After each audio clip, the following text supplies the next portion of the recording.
selamat pagi mahasiswa semuanya. Kita bertemu lagi pada sesi yang keenam mata kuliah Kesehatan dan Gizi atau PAUD 4205. Pada sesi yang keenam ini kita akan belajar secara khusus tentang pendidikan status gizi itu sendiri.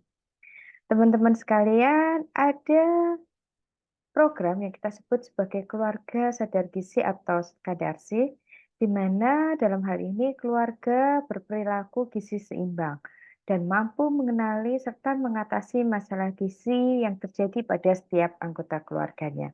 Ada 5 norma atau perilaku dalam KADARSI, yaitu yang pertama menimbang berat badan secara rutin setiap bulan bagi seluruh anggota keluarga. Yang kedua, mengkonsumsi makanan yang beraneka ragam, kemudian mengkonsumsi makanan yang mengandung yodium, kemudian pemberian ASI eksklusif pada 6 bulan pertama setelah kelahiran, kemudian mendapatkan dan juga memberikan suplementasi gizi untuk anggota keluarga yang membutuhkan. Kemudian ada hal lain yang harus teman-teman pahami, yaitu terkait dengan usaha perbaikan gizi keluarga atau UPGK. Di mana UPGK ini sendiri dibagi menjadi 3 jenis kegiatan, yaitu UPGK dasar, UPGK lengkap, dan juga UPGK intensif.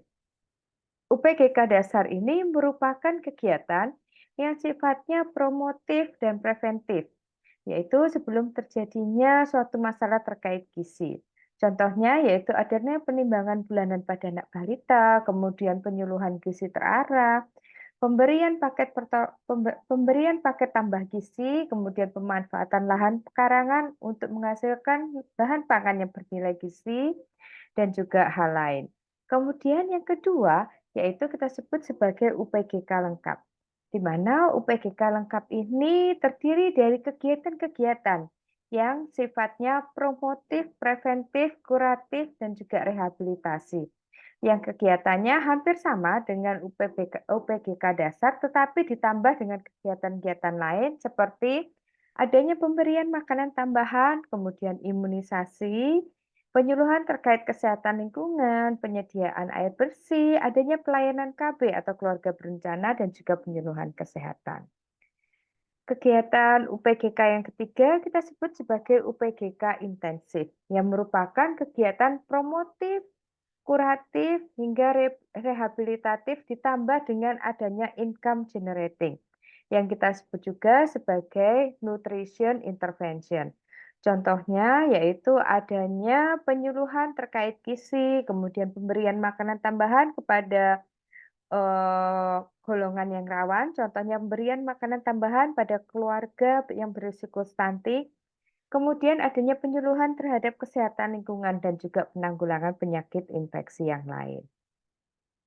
Untuk mencegah terjadinya keadaan gizi yang buruk pada penduduk, terutama di daerah yang rawan pangan, pemerintah Indonesia juga mengembangkan adanya sistem kewaspadaan pangan dan gizi atau kita singkat sebagai SKPG, di mana kegiatan ini mengamati situasi pangan dan gizi pada penduduk secara terus-menerus. Fungsinya untuk apa? Hal ini untuk merencanakan dan juga melakukan tindakan pencegahan dan penanggulangan pada saat yang tepat apabila terjadi suatu masalah terkait dengan pangan dan gizi. Teman-teman sekalian, sebagai guru, teman-teman harus memberikan pendidikan gizi sejak dini kepada anak didik yang ada di sekolah. Mengapa hal ini penting? Sekolah merupakan tempat yang ideal untuk mempromosikan kebiasaan makan sehat dan juga aktivitas fisik dalam menunjang pertumbuhan dan juga perkembangan anak. Masalah gizi ini disebabkan oleh berbagai macam, contohnya penyebab primer kekurangan gizi, ini contohnya adalah kekurangan zat gizi, dan juga penyebab sekunder apabila kekurangan zat gizi ini yang dialami oleh seorang anak disebabkan oleh penyakit yang diderita, sehingga orang tersebut mengalami gangguan dalam mengkonsumsi makanan atau makanan yang dikonsumsi tidak dapat diserap oleh tubuh dengan baik. Teman-teman sekalian, dalam melakukan metode pembelajaran terkait dengan gizi, ada beberapa prinsip yang harus teman-teman pahami. Yang pertama yaitu berpusat pada anak, kemudian yang kedua adanya partisipasi aktif, yang ketiga bersifat holistik dan juga integratif, Yang keempat, fleksibel, dan yang kedua, adanya perbedaan individual. Yaitu kita memahami bahwa setiap anak itu unik dan tidak memiliki kesamaan. Oleh karena itu, meskipun pembelajaran diberikan secara bersama-sama, tetapi guru tetap harus memberikan perhatian secara individual pada peserta didik. Kemudian pendidikan gizi ini memang sebaiknya diberikan sedini mungkin, karena pendidikan gizi selalu berusaha mengubah kebiasaan konsumsi yang kurang baik menjadi eh, menjadi kebiasaan konsumsi pangan yang memenuhi standar dari gizi seimbang itu sendiri, yang memenuhi AKG atau angka kecukupan gizi. Teman-teman sekalian, pada sesi ke-6 ini ada survei kepuasan mahasiswa harus teman-teman isi. Teman-teman tinggal klik link yang ada pada survei kepuasan mahasiswa dan silahkan diisi sesuai dengan hati nurani teman-teman sekalian. Jangan lupa pada sesi 6 ini teman-teman ada diskusi 6 yang harus dikerjakan. Di mana diskusi 6 ini terkait dengan PHBS yang bisa diterapkan untuk siswa-siswi tempat teman-teman sekalian mengajar. Apabila ada sumber referensi, jangan lupa untuk dituliskan untuk menghindari plagiarisme.